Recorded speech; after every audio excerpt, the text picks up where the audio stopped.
que vocês aprenderam domingo passado? Pronto, olha aí. A ser servo.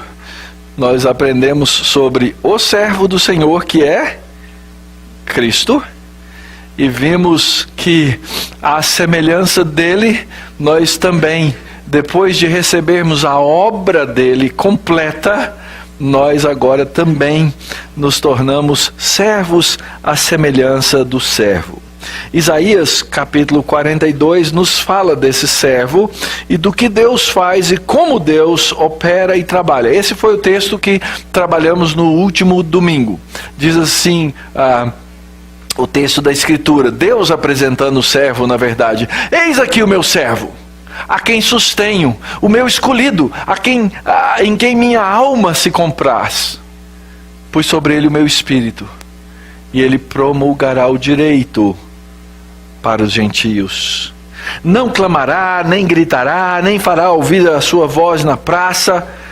Não esmagará a cana quebrada, nem apagará a torcida que fumega. Em verdade, promulgará o direito. Não desanimará, nem se quebrará, até que ponha na terra o direito. E as terras do mar aguardarão a sua doutrina. E hoje continuaremos estudando a partir do verso 5. Assim diz Deus, o Senhor Jeová, que criou os céus e os estendeu, formou a terra e tudo quanto produz, que dá fôlego de vida ao povo que nela está, e o espírito aos que andam nela.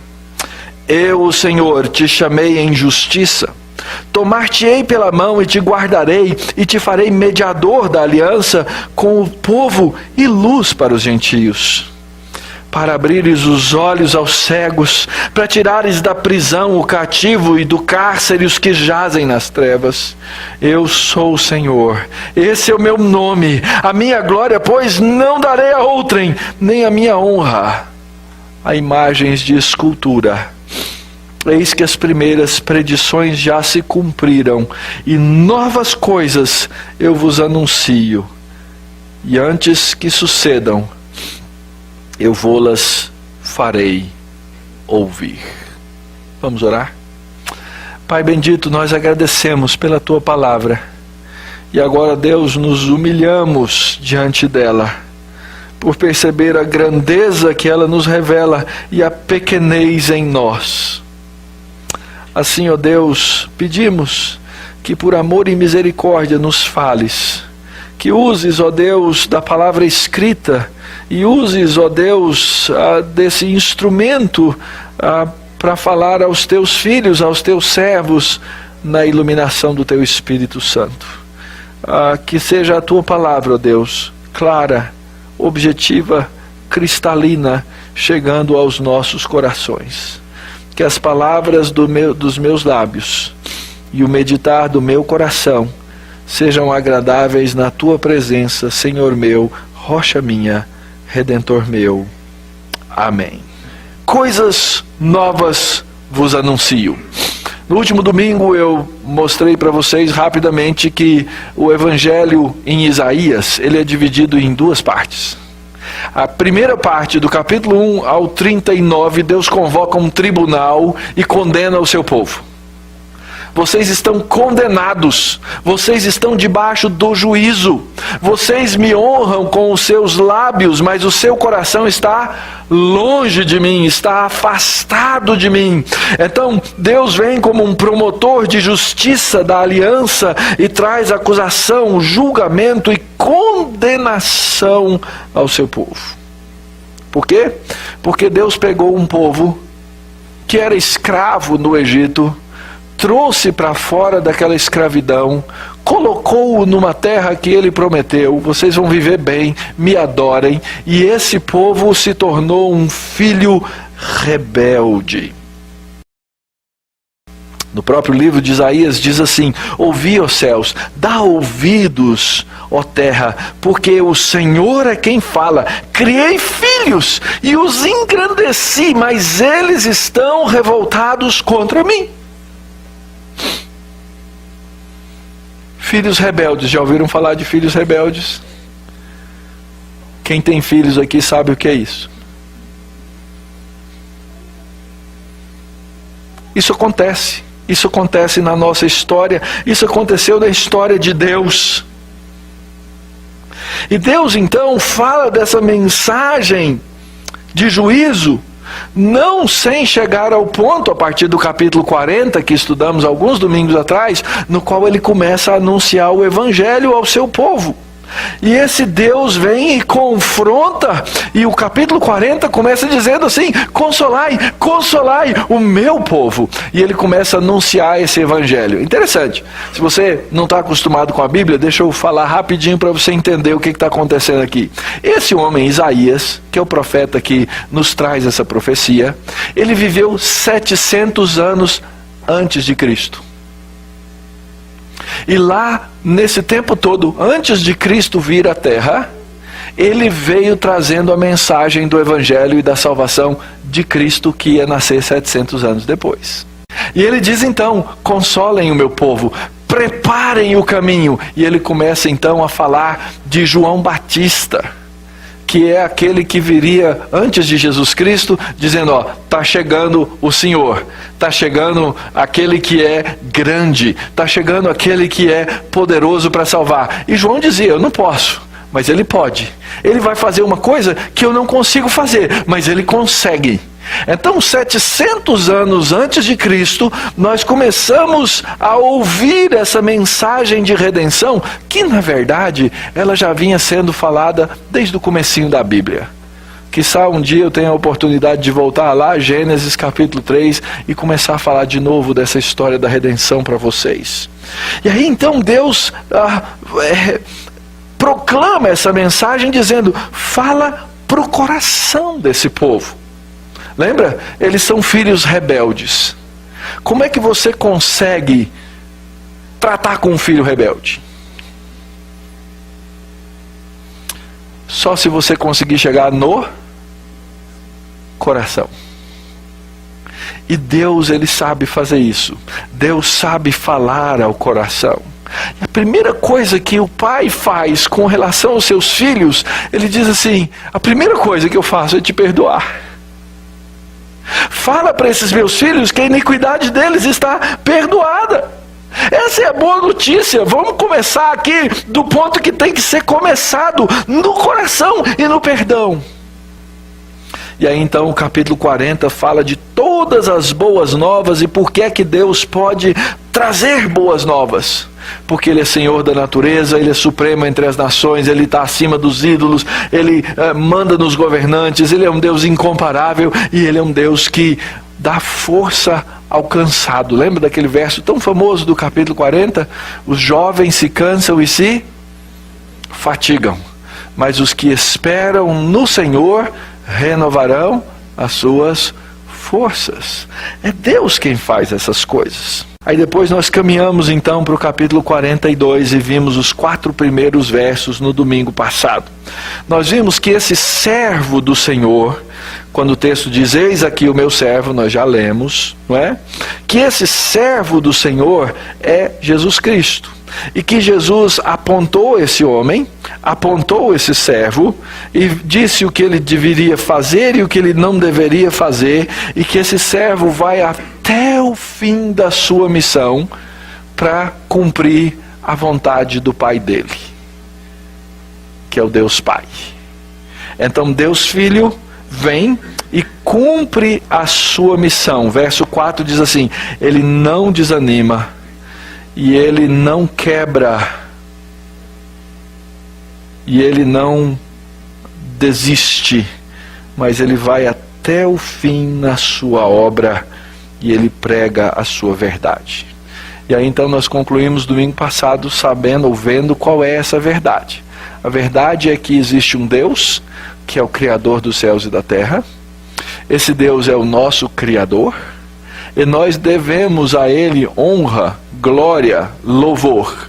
Mas nós fazemos o quê? Nós nos revoltamos, nós nos afastamos e nós buscamos a nossa própria honra, glória e louvor no lugar de Deus.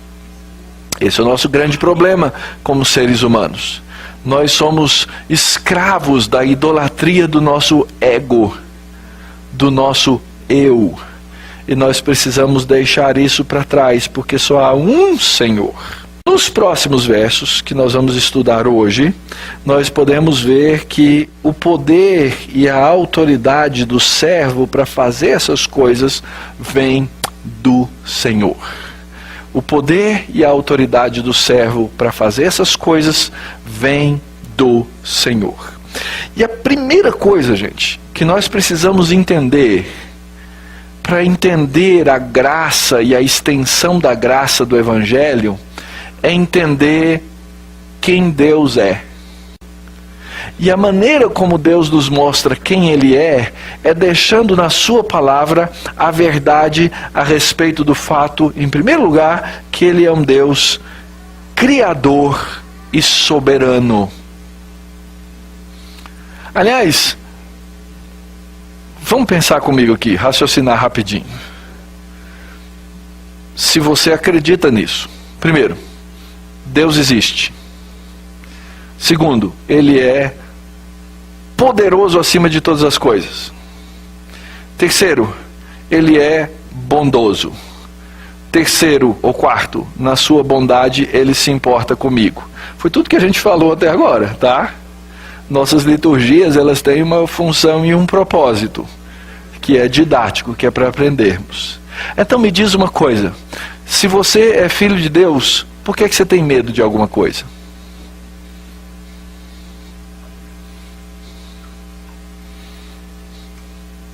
Percebe a nossa incredulidade? Nós somos crentes, nós cremos em Deus, cremos em Jesus, cremos no Criador, sabemos da bondade dEle, e volta e meia nós nos deixamos tomar por um sentimento de medo tolo e bobo que não deveríamos ter. Mas nós temos, essa é a nossa realidade. A nossa natureza caída nos faz enxergar o mundo de maneira distorcida, como aquele que não conhece a Deus. Esse sim, esse tem que viver com medo mesmo. Mas o homem é tão soberbo que ele passa a acreditar em si mesmo, ou na sua sorte, ou no seu acaso, ou ele diz assim, eu não acredito em nada e eu quero viver por mim mesmo, e ele vai na sua, até que ele seja confrontado com a morte. Isso está na história de muitos dos grandes filósofos, que negaram durante toda a sua história e toda a sua vida a existência de Deus. Mas ao se deparar com o absolutamente desconhecido, tremeram na base. É aquele famoso ateu, graças a Deus, né? Até na hora que a coisa fica feia. Mas nós temos dificuldade de ver a Deus dessa maneira. Aliás, ao longo da história, nós homens temos criado coisas para substituir a Deus. É interessante, quando a gente olha para a própria história da ciência, a gente vê que a partir de um determinado momento, o homem começou a dar determinadas explicações para o mundo e para a existência, e até que veio a teoria da evolução e do surgimento da vida, que deu aquela resposta, agora eu já sei como a vida surgiu, eu não preciso mais de Deus para nada. Antes desse período, ainda havia uma coisa chamada deísmo. O deísmo era, as pessoas acreditavam num Deus que veio, começou o mundo e pulou fora. Mas depois eu nem preciso mais de nada. E eles atribuem isso à nossa anterior ignorância. Antes a gente era ignorante, a gente não tinha a ciência. Como a gente não tinha a ciência, a gente precisava acreditar em alguma coisa para dar explicação para a vida e para o mundo. E o que eu estou querendo dizer é que é exatamente o contrário. Se eu não tenho convicção de que essas coisas que eu vejo, como disse o salmista no salmo que lemos, quando contemplo os céus dos céus, obras dos teus dedos, a lua, estrelas que estabeleceste, Senhor, os senhores são grandes, o Senhor fez tantas coisas grandiosas. E o salmista fica impressionado que Deus ainda olha e se inclina para ouvir coisas tão pequenas como nós. Um Deus tão grandioso.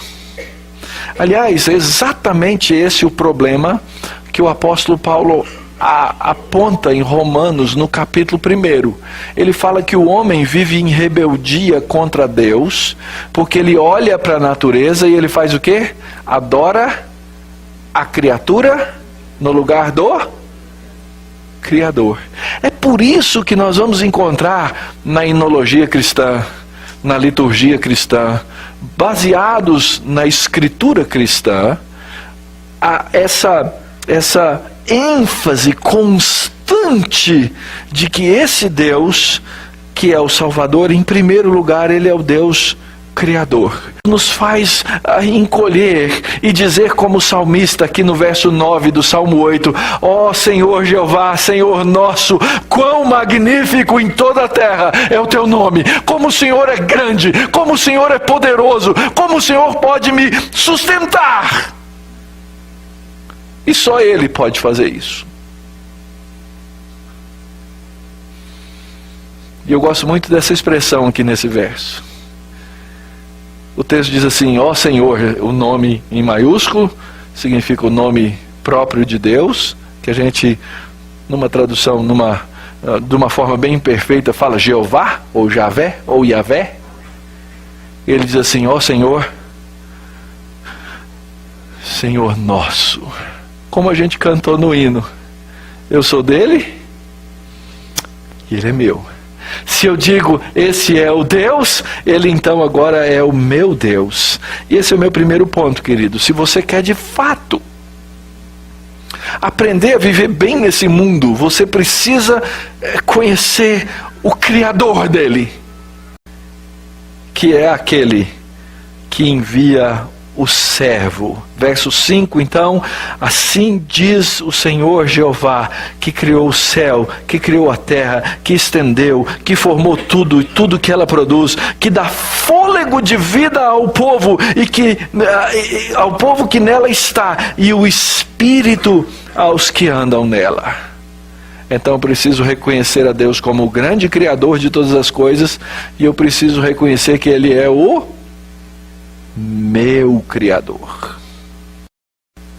É por isso que a gente vive num mundo tão esquizofrênico.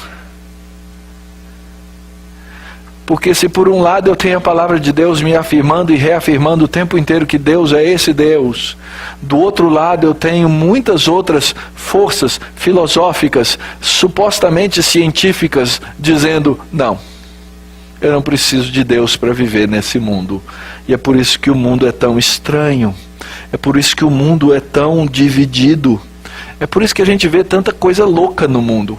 É ou não é, gente? Lê o que está escrito por aí. Lê os jornais. Lê as mídias. Ouça o Jornal Nacional. E as coisas já não fazem mais sentido, porque esse é o mundo no qual nós vivemos. Então, o que é que pode dar sentido àquilo que nós fazemos? É quando Deus chama, confirma e trabalha no chamado do seu servo. Lembra, nós estudamos sobre o servo e vimos que o servo é Jesus Cristo.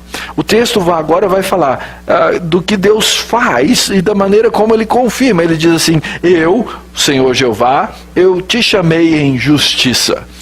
Isso não é o que mais nós precisamos hoje? Quando você lê o mundo, a morte, a fome. Gente, nós vivemos no século 21. Existe escravidão humana. Existe indústria da pedofilia. Crianças são vendidas na internet para a prática de sexo. E aí você pensa assim, que mundo é esse que eu vivo? É um mundo de injustiça.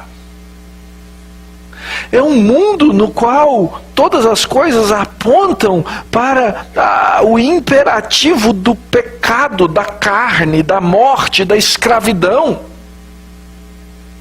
Nós somos aqui um povo privilegiado. Todo mundo aqui, pode ser que você esteja passando aí perrengue na vida, todo mundo passa. Mas a sua maneira, a sua estrutura, as coisas que você tem, é muito acima do que acontece aí afora. Você tem gente que te acolhe. Você tem gente que te socorre. Você tem uma comunidade de amor. Você tem uma família, você tem estrutura. Tem gente aí que não tem nada, porque esse mundo é terrível na sua injustiça. E Deus diz então, eu chamei o meu servo em justiça. Em primeiro lugar, eu tenho que entender que esse Senhor, Criador dos céus e da terra, é também juiz. E que Ele não vai permitir que essa injustiça se perpetue eternamente. A história tem começo, meio e fim. E esse justo juiz, no tempo dele, na hora dele, do jeito dele, conforme ele anunciou na palavra dele, ele vai trazer justiça sobre os homens. Não se iluda de que será diferente disso. Então pode ser que aqui na terra eu consiga algum índice, algum nível de justiça, mas nunca vai ser igual à justiça de Deus. A única justiça na qual eu posso de fato e finalmente confiar é na justiça do servo. Porque Deus o chamou em justiça. Ontem, comentando as últimas notícias do nosso país, e o fato de que um juiz do Supremo Tribunal mandou soltar um grupo que tudo aponta que o negócio está uma roubalheira, eu perguntei no grupo assim, e aí, quem que vai julgar o STF? Porque parece que a Lava Jato vai chegar no STF. E meu amigo, um dos meus amigos no grupo respondeu com simplicidade, 4 letras. Deus. Deus. Deus vai julgá-los. Eu não tenho dúvida disso. Pode ser que eu não veja isso aqui na terra, pode ser que eu não veja isso agora, mas o fato é que Deus julga. Ele começa por julgar o próprio povo que se rebelou contra Ele. Então, não se esqueçam. Nós somos povo de Deus, aqueles que são crentes e que acreditam na graça e na misericórdia de Cristo. Nós temos, sim, que nos portar com a justiça de Cristo. Eu não estou livre disso, não. E Cristo vai me chamar para resolver essas coisas ao longo da minha vida. Agora, aquela injustiça que eu não consigo resolver, aí o texto diz assim, ele manda um mediador, que é esse servo, para resolver essa situação, porque não há justiça que eu possa usar nessa hora. Mas Deus chama o servo em justiça. O servo vem como um justo juiz. E o texto usa uma palavrinha que é abrangente na Escritura, que é essa palavra aliança.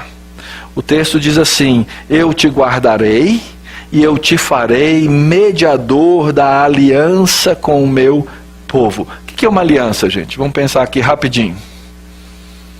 É um anel, né? O meu já está coroado com uma partezinha prateada. 26, confirma aí bem, é isso mesmo? 26 anos de casado. Foi uma aliança que nós fizemos há 26 anos atrás. É uma aliança humana, feita diante de Deus. Como é que eu selei essa aliança? Numa cerimônia que a gente chama de casamento, e naquela cerimônia de casamento nós fizemos aqueles famosos votos. E os votos, eles são importantes, gente. Hoje está na moda, não, faz o seu próprio voto do jeito que você quiser. Não é bem assim, não. O voto tem que ser bíblico. E é por isso que havia aquelas palavras tão claras nos votos. E aí, quando os noivos querem fazer os seus próprios votos, eu posso até deixar. Pode fazer os seus votos, mas eles têm que contemplar todos aqueles elementos que estão contemplados lá naqueles originais. De que eu ia tomar essa mulher por minha esposa, por minha exclusiva esposa, e que eu ia viver com ela, amá-la. Como é que era, gente? Na saúde, na riqueza e no que mais? Eu já nem lembro mais, não é? Mas é uma lista boa. E eu tenho esse compromisso. Essa é uma aliança humana. A aliança, ela me lembra sempre, não precisa esquecer, tá? Essa aliança, gente, ela é feita entre 2 seres humanos, mas ela é baseada num compromisso diante de Deus. Agora, a Escritura narra também que Deus faz com o seu povo uma aliança. Só que a aliança de Deus com o seu povo, obviamente, é diferente de uma aliança humana. Porque quando Deus entra numa aliança, não tem jeito dela dar errado. A outra parte, que somos nós, os seres humanos, nós podemos até quebrar a aliança. Mas ele não desiste dessa aliança e ele diz assim: eu te farei mediador de uma aliança com o povo. Esse servo, ele é um mediador da aliança. Agora, para os mais curiosos, eu vou apontar um detalhe interessante aqui do texto. Quando você lê lá na língua original, você não encontra a palavra mediador.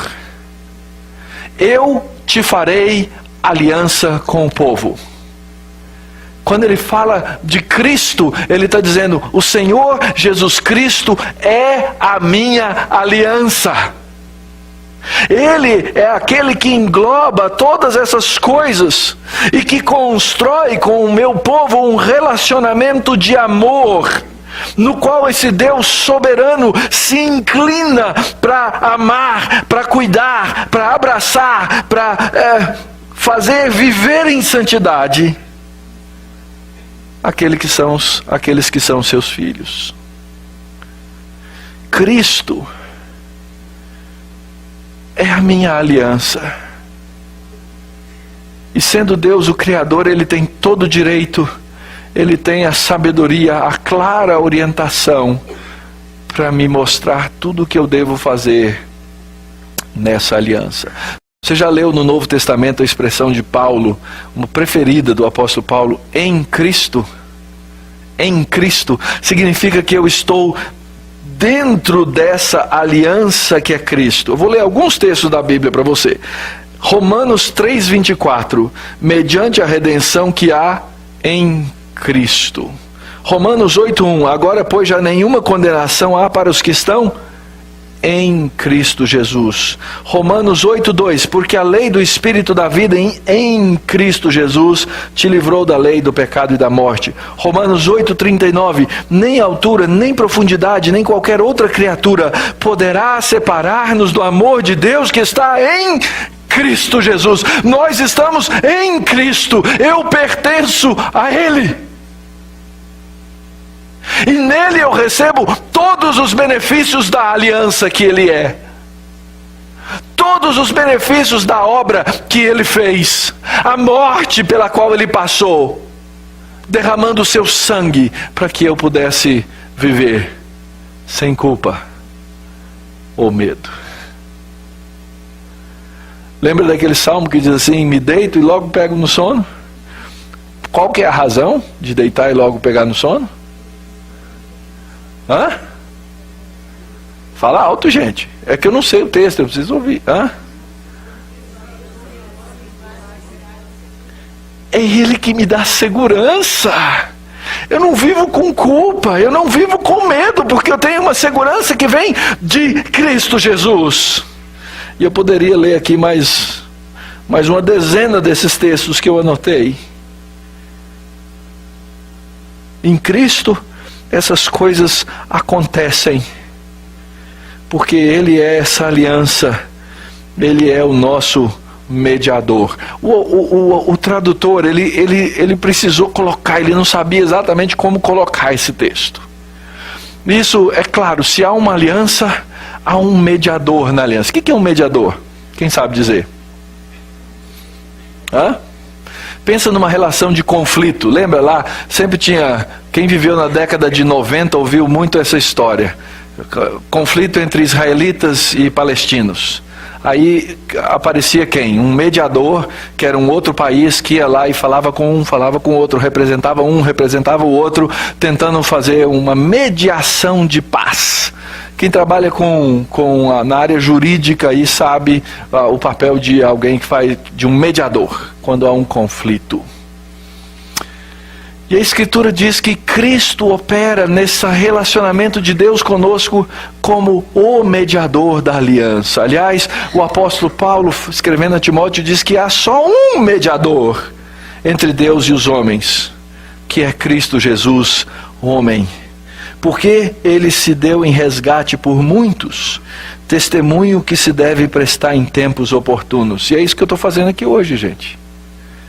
Eu estou dando esse testemunho em tempo oportuno. Eu estou aqui hoje dizendo para vocês, anunciando para vocês, a partir da palavra de Deus, que só tem uma salvação para a sua vida.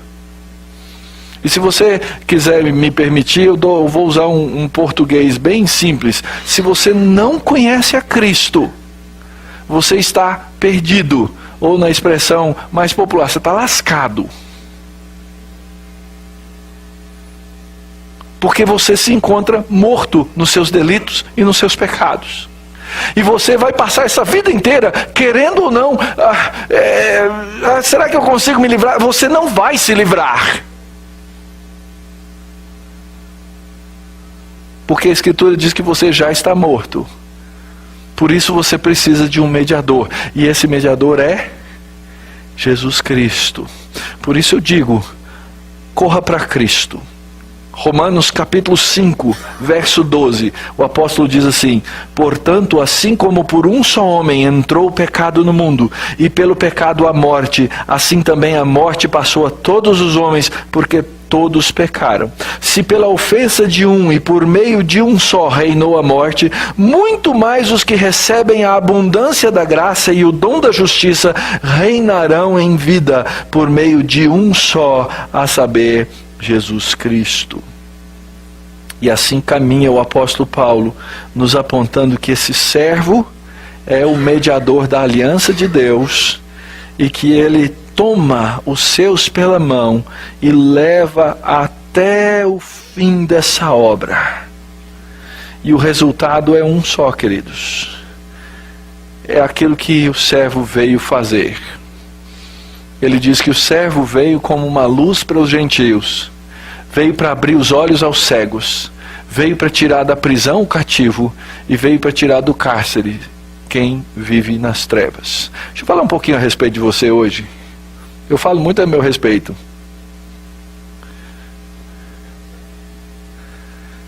Você está numa dessas linhas aí. Ou pelo menos esteve. Quando a gente lê os evangelhos, a gente lê ali como Jesus de fato curou a cegueira física de alguém. E como em alguma ocasião os próprios apóstolos foram libertados da prisão. Mas esse texto refere-se de maneira mais abrangente à realidade espiritual na qual o homem vive.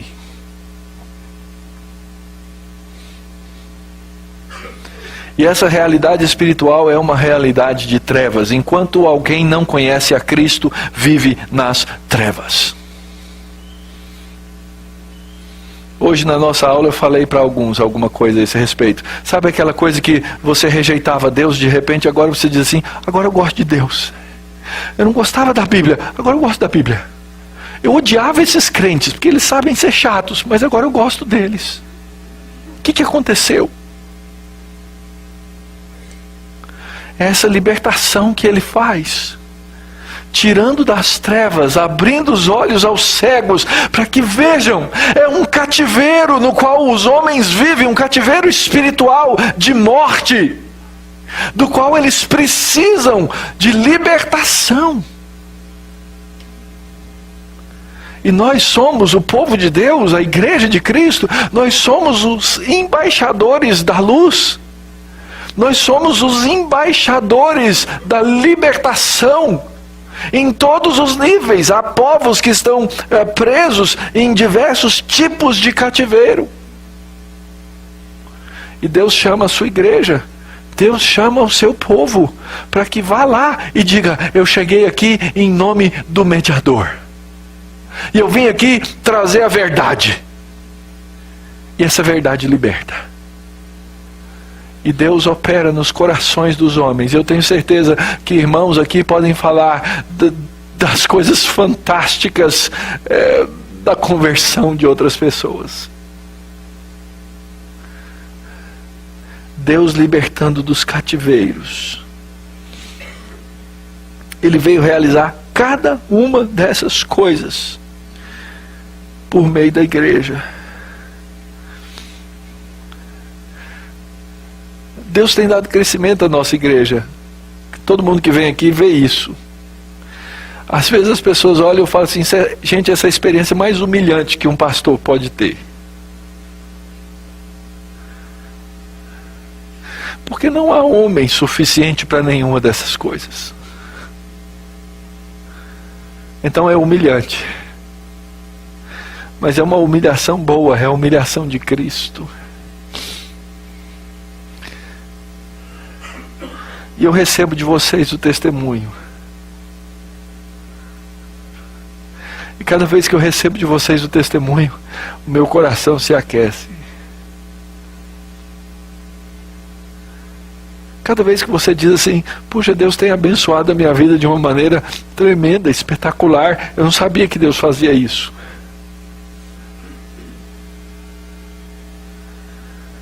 É obra de Cristo. É Cristo fazendo essas coisas. Nós temos no nosso meio cegos enxergando, queridos. Pela pura graça, para um propósito.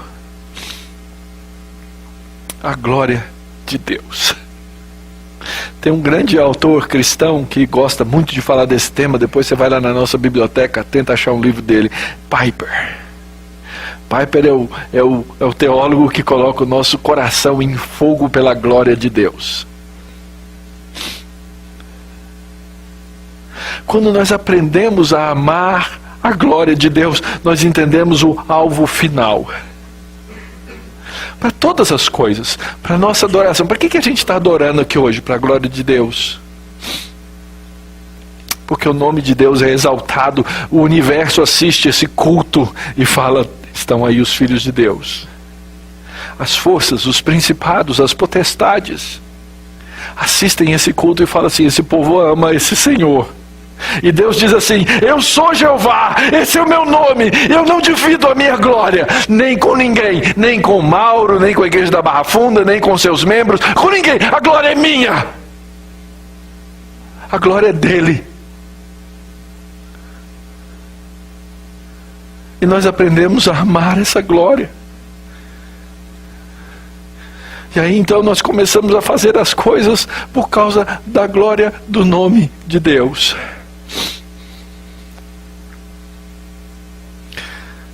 Eu ainda jovem, já estava na universidade, depois que eu havia me convertido, um dia um pastor, no aniversário de uma igreja, lá na frente falou assim, quem aqui quer servir a Deus em tempo integral? Levanta e vem aqui na frente.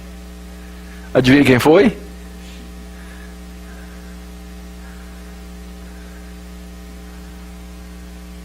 Fui lá. Eu não tinha ideia. Não tinha ideia. Mas é assim que Deus levanta missionários.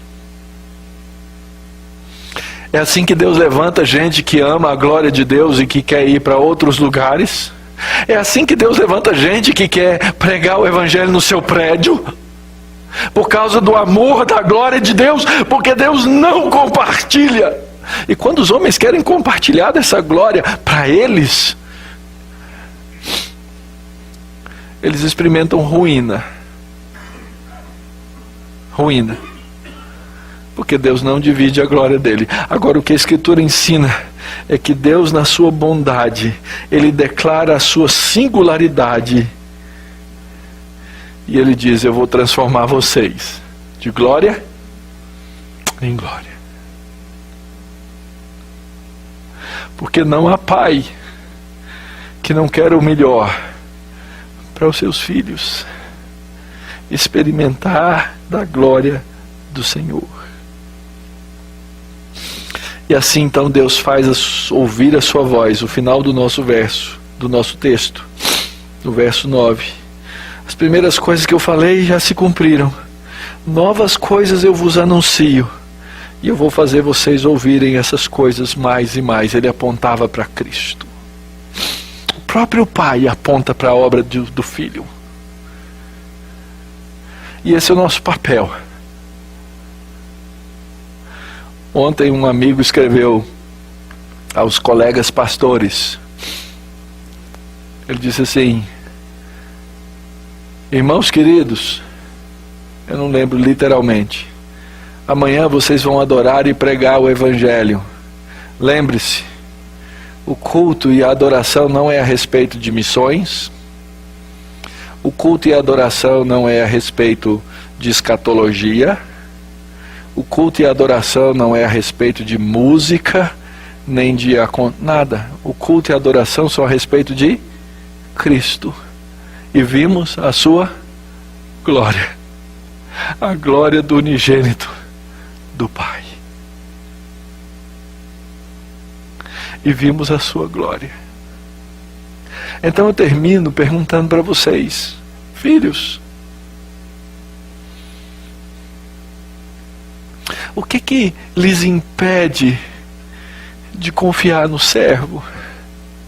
Pleno, completo, inteiro, absoluto. E ele veio para que você vivesse nele. Como é que você pode viver sem confiar na obra do servo? Por que você luta em se conformar à imagem do servo? Porque ele te chamou para isso. E quando você se conformar à glória, à imagem do servo, você viverá como o servo viveu, para a glória de Deus.